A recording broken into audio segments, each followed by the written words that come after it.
કેમ છો વિદ્યાર્થી મિત્રો?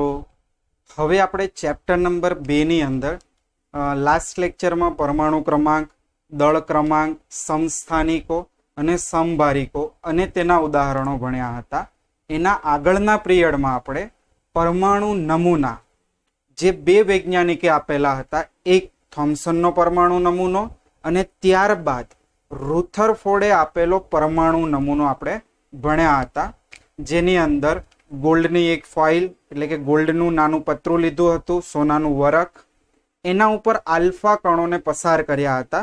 મોટા ભાગના આલ્ફા કણો સીધા પસાર થઈ ગયા હતા, કોઈ જ પ્રકારનું વિચલન જોવા મળ્યું નહોતું. અમુક આલ્ફા કણો થોડા ખૂણેથી વિચલિત થતા હતા અને ખૂબ જ ઓછા એટલે કે 20,000માંથી એક આલ્ફા કણ એ ટોટલી પાછો આવતો હતો, એટલે કે 180ના ખૂણે પાછો આવતો હતો. આપણે એના અવલોકનો નોંધ્યા હતા, એના પછી એના પરિણામો આપ્યા હતા અને પાછળના પેજ ઉપર 3 તમને રુથરફોર્ડના નમૂનાઓના મુદ્દા આપ્યા હતા, એ ઇમ્પોર્ટન્ટ હતા. તો એની અંદર એક પહેલો મુદ્દો તમને કીધો હતો કે રુથરફોર્ડે શું કીધું કે પરમાણુનું જે સમગ્ર દળ છે એ પરમાણુના કેન્દ્રમાં કેન્દ્રિત થયેલું હોય છે અને જેને નામ આપી દીધું હતું કેન્દ્ર. બીજો પોઈન્ટ શું કીધો હતો? તો બીજા પોઈન્ટમાં ઇલેક્ટ્રોનની વાત કરી હતી કે ઇલેક્ટ્રોન પરમાણુના કેન્દ્રની આજુબાજુ વર્તુળાકાર પથ પર પરિભ્રમણ કરે છે, જેને નામ આપ્યું હતું કક્ષા.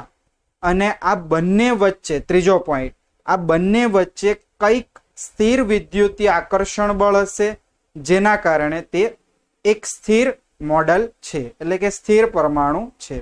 આ 3 પોઈન્ટ આપણે ભણ્યા હતા. આજના પિરિયડમાં આપણે બોર્ડ ઉપર લખ્યું છે રુથરફોર્ડના નમૂનાની ખામીઓ.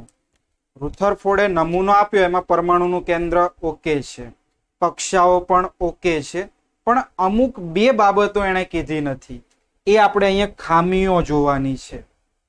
તો ખામીઓ જોતા પહેલા રુથરફોર્ડનો પરમાણુ નમૂનો કોના સાથે સરખાવ્યો હતો? સૌર મંડળ સાથે. તો પહેલો પોઈન્ટ અહીંયા લખીશું, રુથરફોર્ડનો પરમાણુ નમૂનો સૌર મંડળ સાથે સરખાવેલો હતો. ચલો હવે આપણે અહીંયા સરખામણી કરીએ કે સૌર મંડળ અને એક બાજુ રુથરફોર્ડનો પરમાણુ નમૂનો.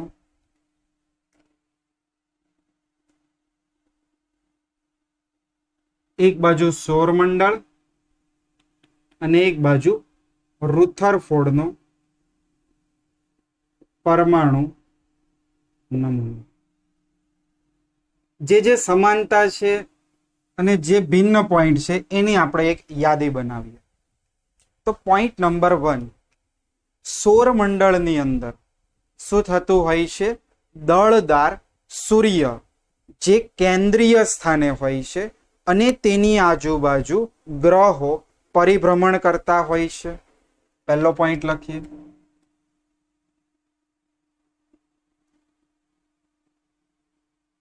સૌર મંડળમાં કેન્દ્ર સ્થાને શું હોય છે? દળદાર સૂર્ય હોય છે. હવે રુથરફોર્ડના નમૂનાને આધારે કેન્દ્રીય સ્થાને શું હતું? ધન વીજભારિત કણો.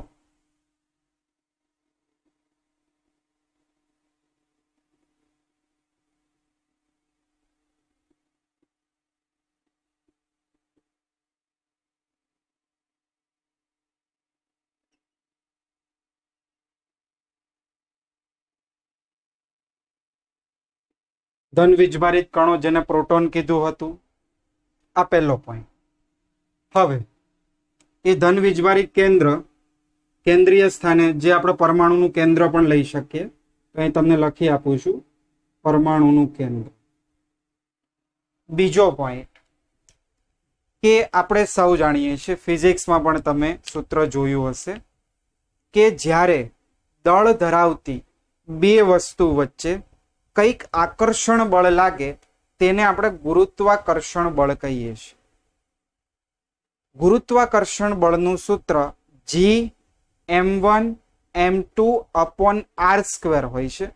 તો એ આપણે સૂર્યમંડળમાં એપ્લાય કરીએ છીએ અને કોઈ વીજભારિત કણો વચ્ચે જો કોઈ આકર્ષણ બળ લાગતું હોય તો તેને કુલંબિક બળ કહીએ છીએ, જેનું સૂત્ર છે કે Q1Q2/r².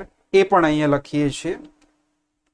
ચલો બીજો પોઈન્ટ બંનેમાં. જો બીજો પોઈન્ટ આપણે હજી કક્ષાઓ માટે પણ આપી દઈએ તો સૌરમંડળની અંદર જાણો છો કે આ સૂર્યની આજુબાજુ નિશ્ચિત કક્ષામાં ગ્રહો પરિભ્રમણ કરે છે. તો અહીં લખી શકાય સૂર્યની આજુબાજુ નિશ્ચિત કક્ષામાં ગ્રહો પરિભ્રમણ કરે છે.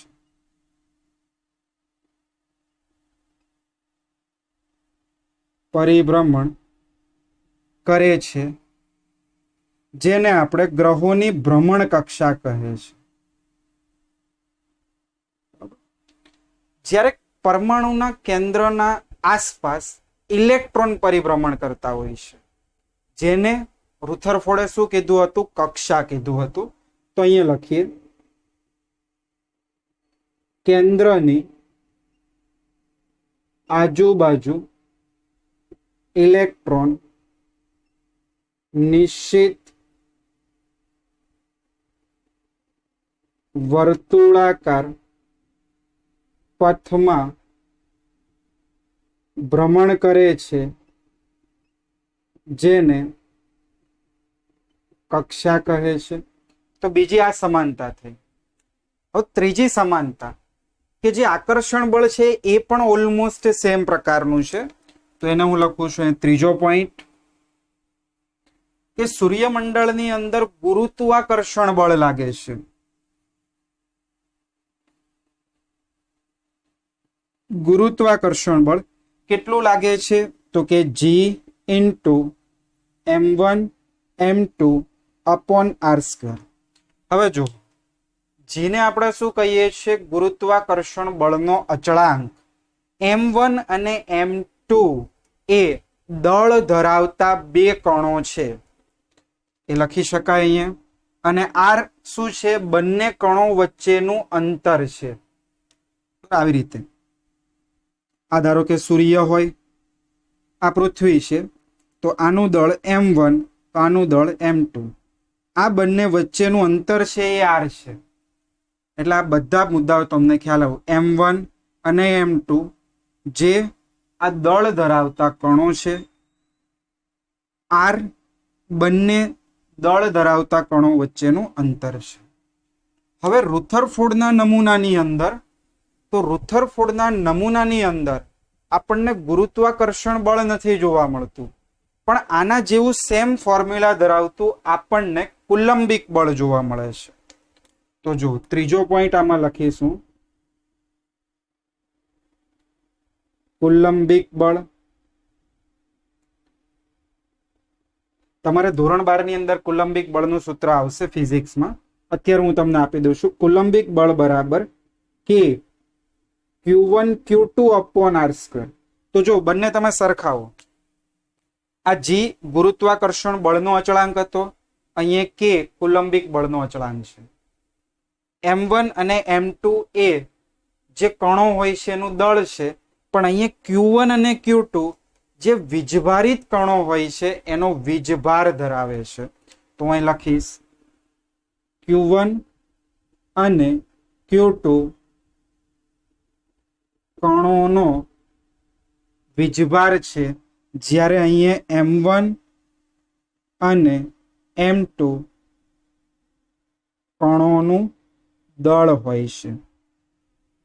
તો પછી જો અહીંયા r² એટલે બે વીજભારિત કણો વચ્ચેનું અંતર. તો અહીંયા પણ તમને સેમ જ કીધું હતું. એટલે આ બધી એની સમાનતા થઈ. હવે અહીંયા પહેલો જે ભિન્ન પોઈન્ટ છે એ ખાસ સમજજો. અહીંયા ભિન્ન પોઈન્ટ લખું છું, ભિન્નતા. તો ભિન્નતાની અંદર સૌરમંડળની અંદર જે ગ્રહો હોય છે તે ગ્રહો વીજભાર રહિત હોય છે, એના ઉપર કોઈ વીજભાર નથી હોતો. તો પહેલી ભિન્નતા. સૌરમંડળમાં ગ્રહો વીજભાર રહિત એટલે કે વીજભાર ધરાવતા નથી. સિમ્પલ લેંગ્વેજમાં લખીએ તો વીજભાર ધરાવતા નથી. હવે આપણે અહીંયા રુથરફોર્ડના પરમાણુના નમૂનાની વાત કરીએ તો એની અંદર જે ઇલેક્ટ્રોન જે પરિભ્રમણ કરે છે એ ઇલેક્ટ્રોન વીજભારિત કણ હોય છે અને ઋણ વીજભાર ધરાવે છે. રુથરફોર્ડના નમૂનામાં ઇલેક્ટ્રોન વીજભારિત કણ છે. બસ અહીંયાથી જ તમને પહેલી રુથરફોર્ડની ખામી મળી જશે. સમજીએ રુથરફોર્ડની ખામી, પછી હું એ બંને ખામી, બે ખામી છે એની, બે ખામીઓ લખીશ. તો જો રુથરફોર્ડના પરમાણુ નમૂનામાં કીધું કે ઇલેક્ટ્રોન જે હોય છે એ ઇલેક્ટ્રોન કેવો હોય છે? વીજભારિત કણ હોય છે. જ્યારે સૌરમંડળની વાત કરીએ તો ગ્રહો છે એ વીજભાર રહિત હોય છે, કોઈ વીજભાર ધરાવતા નથી. તો અહીંયા પ્રોબ્લેમ શું થયો? તો જુઓ, મેક્સવેલે વિદ્યુત ચુંબકીય સિદ્ધાંત આપેલો છે, એ હું અહીંયા લખું છું.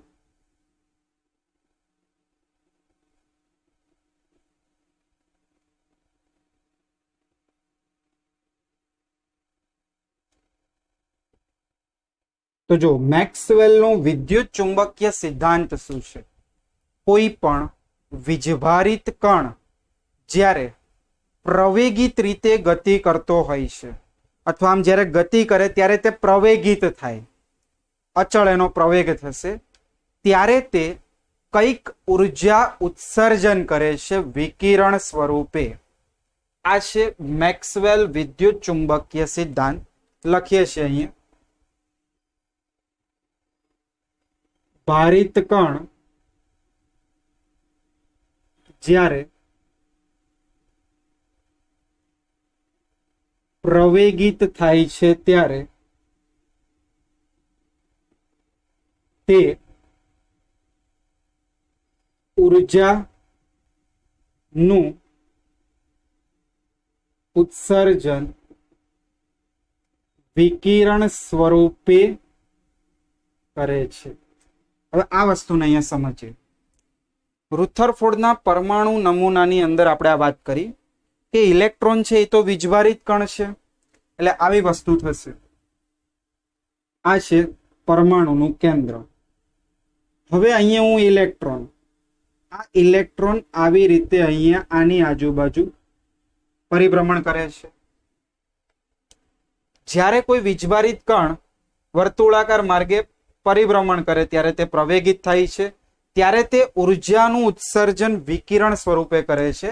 એટલે ઇલેક્ટ્રોન જ્યારે અહીંયા પ્રવેગિત થતો હોય છે ત્યારે ઇલેક્ટ્રોન અહીંયાથી વિકિરણ ઉત્પન્ન કરશે. વિકિરણ એટલે ઉર્જા, એક પ્રકારની ઉર્જાનું ઉત્સર્જન કરે છે વિકિરણ સ્વરૂપે. હવે અહીંયા સાંભળજો પહેલી ખામી, કે ઇલેક્ટ્રોન એ આ નિશ્ચિત કક્ષામાં પરિભ્રમણ કરતો હોય છે. જો ઇલેક્ટ્રોન નિશ્ચિત કક્ષામાં પરિભ્રમણ કરતો હોય તો એનું પાછળનું કારણ છે કે ઇલેક્ટ્રોન પાસે કંઈક ઉર્જા હોય તો જ એ પરિભ્રમણ કરે. સ્વાભાવિક વસ્તુ છે કે આપણે ડેઈલી આપણે ચાલવું હોય તો આપણા શરીરમાં કોઈક ઉર્જા હોય તો આપણે ચાલી શકીએ. જો ઉર્જા જ ના હોય તો આપણે ચાલી નથી શકવાના. તો ઇલેક્ટ્રોન પાસે કંઈક ઉર્જા હોય છે જેના કારણે તે નિશ્ચિત કક્ષામાં પરિભ્રમણ કરે છે. એક બીજો પોઈન્ટ સમજજો, ઇલેક્ટ્રોન ઋણ વીજભારિત છે, કેન્દ્રમાં ધન વીજભારિત હોય છે. એટલે અહીંયા શું થાય છે કેન્દ્રનો ધન વીજભાર ઇલેક્ટ્રોનને પોતાના તરફ આકર્ષે છે. એટલે ઇલેક્ટ્રોન શું કરે છે? આ આકર્ષણને અવગણે છે.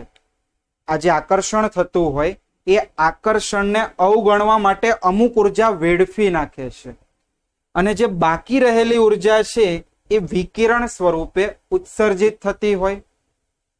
તો જો રુથરફોર્ડના પરમાણુ નમૂના વિશે આપણે જોઈએ તો ઇલેક્ટ્રોન અહીંયા પરિભ્રમણ કરતો હોય તો મેક્સવેલે શું કીધું કે જ્યારે કોઈ પણ કણ પ્રવેગિત થાય ત્યારે તે ઉત્સર્જન કરે છે વિકિરણોનું ઉર્જા સ્વરૂપે. તો જો ઇલેક્ટ્રોનની બધી જ ઉર્જા અહીંયા ધીમે ધીમે કરીને વિકિરણ સ્વરૂપે ઉત્સર્જન થઈ જાય તો શું થશે? કેન્દ્રનો ધન વીજભાર ઇલેક્ટ્રોનને પોતાની તરફ ખેંચી લેશે.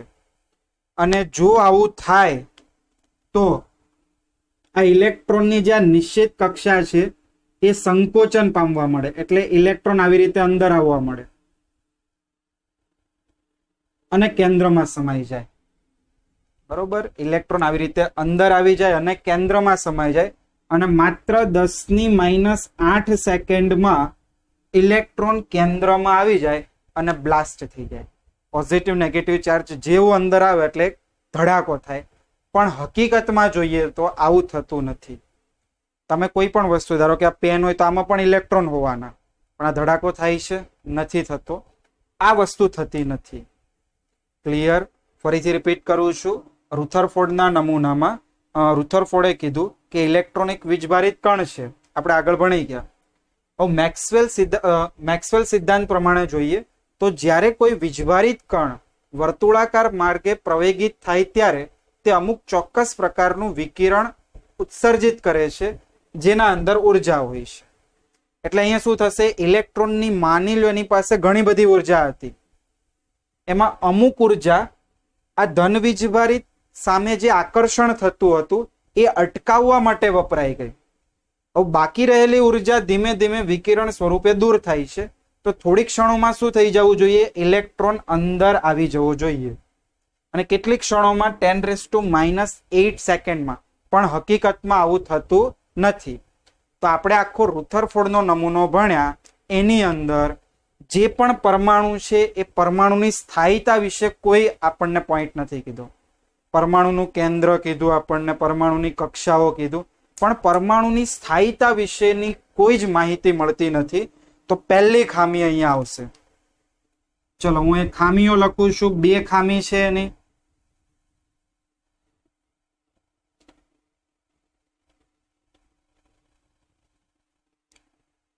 જો 2 ખામીઓ આવી રીતે આવશે. પહેલું કે રુથરફોર્ડનો પરમાણુ નમૂનો પરમાણુની સ્થાયીતા સમજાવી શકતો નથી.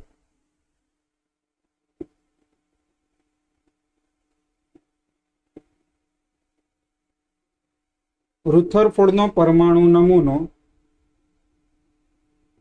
પરમાણુની સ્થાયીતા વિશે અથવા સ્થાયીતા સમજાવી શકતો નથી.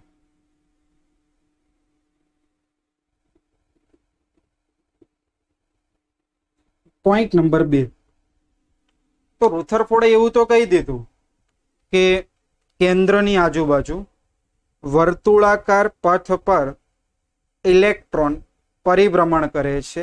એ પથને નામ આપી દીધું કક્ષા. પણ રુથરફોર્ડે એવું કંઈ જ નથી કીધું કે કેટલા ઇલેક્ટ્રોન પરિભ્રમણ કરે છે. દરેક કક્ષાની અંદર અલગ અલગ ઇલેક્ટ્રોન પરિભ્રમણ કરતા હોય છે. તો રુથરફોર્ડે ઇલેક્ટ્રોનની વહેંચણી વિશેની કોઈ જ માહિતી આપી નથી. પોઈન્ટ નંબર 2, કેટલી ઉર્જા ધરાવે છે એ જે ઇલેક્ટ્રોન પરિભ્રમણ કરતા હોય છે એ ઇલેક્ટ્રોનની ઉર્જા કેટલી હશે તેની પણ કોઈ માહિતી નથી આપતું. તો બીજી અહીંયા ખામી લખીએ છીએ. પરમાણુના કેન્દ્રની આસપાસ ઇલેક્ટ્રોનની ગોઠવણી, એટલે કે કેટલા ઇલેક્ટ્રોન ગોઠવાયેલા હશે, ઇલેક્ટ્રોનની ગોઠવણી તથા ઇલેક્ટ્રોનની ઉર્જા વિશેની કોઈ માહિતી આપતું નથી. પણ આ બંને એની ખામીઓ છે. રુથરફોર્ડનો પરમાણુ નમૂનો પરમાણુની સ્થાયીતા વિશે કોઈ સમજાવી શકતું નથી, એટલે કે એની સ્થાયીતાના કોઈ જ પોઈન્ટ આપણે એ પ્રયોગમાં નથી લખ્યા. પોઈન્ટ નંબર 2 કે પરમાણુની અંદર જે કેન્દ્ર હોય છે, કેન્દ્રની આજુબાજુ કેટલા ઇલેક્ટ્રોન વહેંચાયેલા હોય છે અને દરેક ઇલેક્ટ્રોનની ઉર્જા કેટલી હોય છે તેની પણ કોઈ જ માહિતી આપતું નથી. તો બસ રુથરફોર્ડના પરમાણુ નમૂનાની ખામીઓ તમને ખાલી પૂછે 2 માર્ક્સમાં, તો તમારા 2 ખામીઓ લખવાની થાય. 3 માર્ક્સમાં પૂછે તો આવી રીતે તમે લખી શકો. સરખામણી કરવાની, પછી આ પોઈન્ટ લખવાનો કે મેક્સવેલનો સિદ્ધાંત પ્રમાણે જોઈએ તો કોઈ પણ વીજભારિત કણ જ્યારે વર્તુળાકાર પથમાં પરિભ્રમણ કરતો હોય છે ત્યારે પ્રવેગિત થાય છે. પ્રવેગિત થવાને કારણે તે અમુક પ્રકારનું વિકિરણનું ઉત્સર્જન કરે છે. તેથી તે જે વીજભારિત કણ હોય એ થોડાક જ સમયમાં શું થવો જોઈએ, કેન્દ્રમાં સમાઈ જવો જોઈએ અને કક્ષાઓનું સંકોચન થવું જોઈએ. પણ હકીકતમાં આવું થતું નથી. હકીકતમાં આપણે જોઈએ તો કક્ષાઓનું સંકોચન નથી થતું, ઇલેક્ટ્રોન કેન્દ્રમાં સમાઈ નથી જતો, કારણ કે પરમાણુ સ્થાયી છે. પરમાણુની અંદર જે કેન્દ્રમાં રહેલો ધન વીજભાર અને તેની આજુબાજુ ફરતા ઇલેક્ટ્રોન એ સ્થાયી હોય છે. એ કોઈ દિવસ ભેગા થતા નથી. જો ભેગા થાય તો બ્લાસ્ટ થઈ જાય. તો બસ આ રીતે તમે અહીંયા સમજાવી શકો. તો આજના પિરિયડ માટે બસ એટલું. આવતા પિરિયડથી આપણે વિદ્યુત ચુંબકીય વિકિરણ ની વાત કરીશું. જે વિદ્યુત ચુંબકીય વિકિરણ હોય કઈ રીતે બને છે, એના કેટલાક ગુણધર્મો વગેરેની વાત કરીશું.